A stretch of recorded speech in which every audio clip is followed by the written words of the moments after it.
नमस्कार दोस्तों, मेरा नाम है doctor Purnima Tiwari. I am an obstetrician, gynaecologist and infertility specialist practising in Bhopal. आज हम एक बहुत ही कॉमन टॉपिक के बारे में चर्चा करने वाले हैं कि प्रेगनेंसी में आपको फॉलिक एसिड क्यों लेना चाहिए और कब से आपको फॉलिक एसिड स्टार्ट करना चाहिए और कब तक लेना चाहिए। देखिए, आइडियली फॉलिक एसिड आपको प्रेगनेंसी जब आप प्लान कर रहे हैं उससे एटलीस्ट 1 महीने पहले से शुरू कर देना चाहिए और प्रेगनेंसी के इनिशियली 3 मंथ्स तो फॉलिक एसिड लेना ही चाहिए। अब ये फॉलिक एसिड इतना इम्पॉर्टेंट क्यों है? फॉलिक एसिड को सुपर विटामिन ऑफ प्रेगनेंसी भी बोला जाता है बिकॉज फॉलिक एसिड एक ऐसा विटामिन है जो आपके बेबी के बहुत सारे एबनॉर्मलिटीज़ को रोक सकता है। अगर आप फॉलिक एसिड नहीं लेंगे तो बेबी को क्या क्या रिस्क हो सकते हैं? बेबी को न्यूरल ट्यूब डिफेक्ट्स हो सकते हैं, मतलब बेबी के ब्रेन और स्पाइन में एबनॉर्मल फॉर्मेशन, एबनॉर्मल डेवलपमेंट हो सकता है। ये फॉलिक एसिड प्लेसेंटा के अच्छे फंक्शन के लिए इम्पॉर्टेंट है। प्लेसेंटा क्या होता है? प्लेसेंटा एक ऐसा ऑर्गन होता है जो माँ के बच्चेदानी से बच्चे को पूरा पोषण प्रदान करने का एक मीडियम होता है, तो उसके अच्छी ग्रोथ के लिए फॉलिक एसिड इम्पॉर्टेंट होता है। फॉलिक एसिड बच्चे के क्लेफ्ट पैलेट के लिए इम्पॉर्टेंट होता है। अगर आप फॉलिक एसिड नहीं लेते हैं तो बच्चे को न्यूरल ट्यूब डिफेक्ट हो सकते हैं, उसको क्लेफ्ट पैलेट हो सकता है, मतलब तालू नहीं बन सकता है, उसको बहुत सारे अदर एबनॉर्मलिटीज़ हो सकते हैं।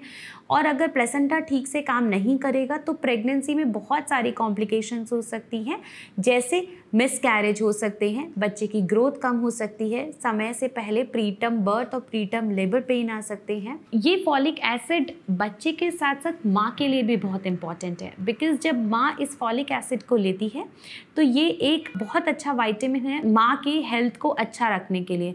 अगर आप ये फॉलिक एसिड नहीं लेंगे और आपको फॉलिक एसिड की डेफिशिएंसी है तो आपको कैसे पता चलेगा? इसके लक्षण होते हैं, जैसे आपको थकान लगेगी, आपको नींद ठीक से नहीं आएगी, आपको भूख कम लगेगी, आपको डायरिया होने लगेगा। ये सब फॉलिक एसिड डेफिशिएंसी के सिम्टम हैं। और फॉलिक एसिड अगर आप एडिक्वेट मात्रा में नहीं ले रहे हैं और ये सिम्टम्स आपको आ रहे हैं तो डेफिनेटली आपके डॉक्टर आपको फॉलिक एसिड सप्लीमेंटेशन बोलते हैं। और शुरू के 3 महीने में ये क्यों इम्पॉर्टेंट होता है? क्योंकि प्रेगनेंसी में जो भ्रूण, जो बच्चा होता है, उसके सारे ऑर्गन डेवलपमेंट मैक्सिमम होते हैं इनिशियली 3 मंथ्स। अगर शुरू के 3 महीने में फॉलिक एसिड ना लिया जाए तो बहुत सारे ऑर्गन डेवलपमेंट डिस्टर्ब हो सकते हैं।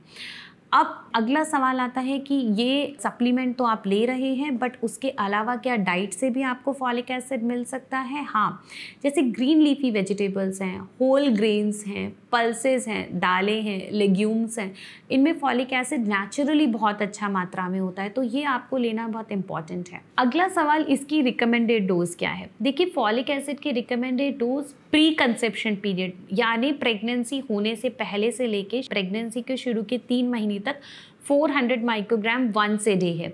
बट हमारे इंडिया में जो फॉलिक एसिड की टैबलेट्स आती हैं उनमें ऑलरेडी 5 मिलीग्राम का फॉलिक एसिड रहता है, जो मोर देन एडिक्वेट है एक अच्छे भ्रूण के डेवलपमेंट के लिए, अच्छे बेबी के डेवलपमेंट के लिए और एक माँ के स्वास्थ्य के लिए। तो एक टैबलेट आती है जिसमें 5 मिलीग्राम का फॉलिक एसिड रहता है और फॉलिक एसिड के साथ बहुत सारे और विटामिन सप्लीमेंट भी किए जा रहे हैं। तो आपको वो एक टैबलेट डेली खाना है शुरू के 3 महीने प्रेगनेंसी में। उसके बाद 3 महीने के बाद आयरन और कैल्शियम एडवाइजेबल होता है।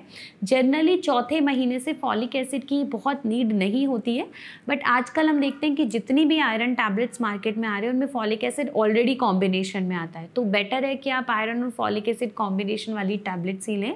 सो ये है फॉलिक एसिड के बारे में हमारी जानकारी। अगर आपको कोई भी डाउट हो तो आप कमेंट बॉक्स में हमें क्वेश्चंस कर सकते हैं and please don't forget to like and subscribe. Thank you.